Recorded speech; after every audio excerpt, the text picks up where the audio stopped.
Civilian bridges across Cambodia have been destroyed in airstrikes and shelling by Thai forces. On December the 15th at 10:08, Thai airstrikes took out bridges in the Siem Reap province. This, along with the naval blockade and continued shelling, is leading to an increased humanitarian crisis, with up to 500,000 people currently being displaced. These developments raise urgent questions about the risk to civilian life and compliance with international law.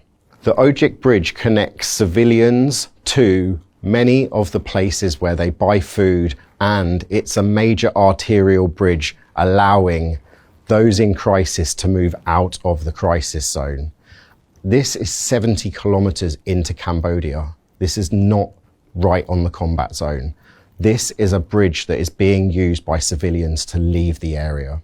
This follows on from the destruction of bridges across Pasat and Koh Kong province over the weekend. This has left many civilians isolated, without aid and without an easy escape route.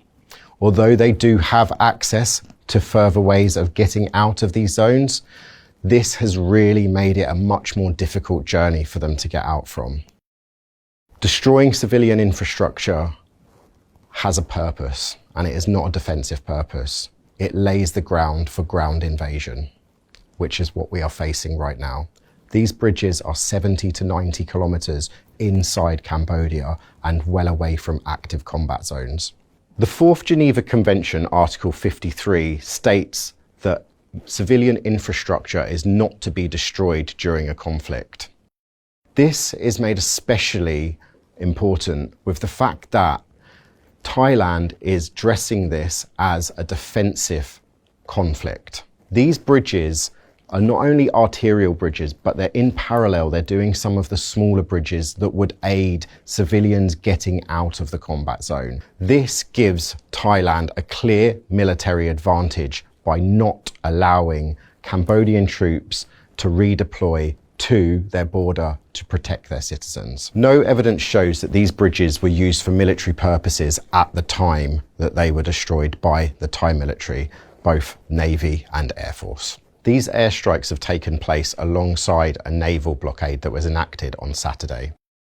This has further complicated the situation in receiving aid to communities that have been cut off by recent fighting. Such widespread targeting of civilian infrastructure within the interior of Cambodia is entirely consistent with the preparatory movements of a military when planning a full-scale ground invasion. So with bridges destroyed and access routes severed, this has led to an increased stress on those people trying to move away from conflict zones, as well as Cambodia's ability to bring aid to the communities.